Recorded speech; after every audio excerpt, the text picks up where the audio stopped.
Har qanday muvaffaqiyatli yirik biznesga erishish eng avvalo kichik g'oya va harakatdan boshlanadi. Shu bois kichik biznesni qo'llab-quvvatlash davlat siyosatining ustuvor yo'nalishi bo'lib qolishini ta'kidlagan prezidentimiz bu borada 2025-yilda mutasaddilarga qator vazifalarni belgilab bergan edi. Ularning ijrosi yuzasidan Buxoro viloyati soliq boshqarmasi tomonidan kichik va o'rta biznesni yanada rivojlantirish, ularning faoliyatiga to'sqinlik qilayotgan muammolarni bartaraf etishga qaratilgan ochiq muloqotlar o'tkazilishi yo'lga qo'yilmoqda. Ana shunday uchrashuvlarning dastlabkisi Buxoro shahrida tashkil etildi.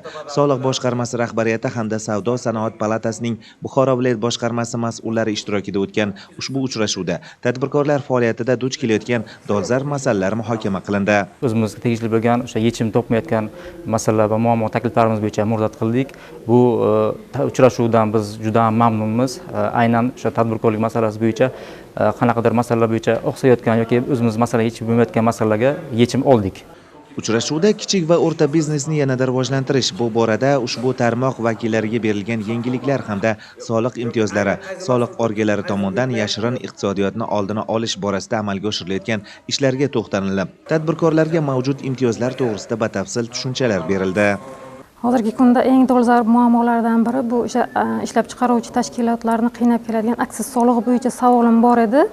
Va Buxoro viloyati soliq boshqarmasi boshlig'i tomonidan menga to'liq javob berishdi va bu bo'yicha yana amaliy yordam berish bo'yicha aytildi.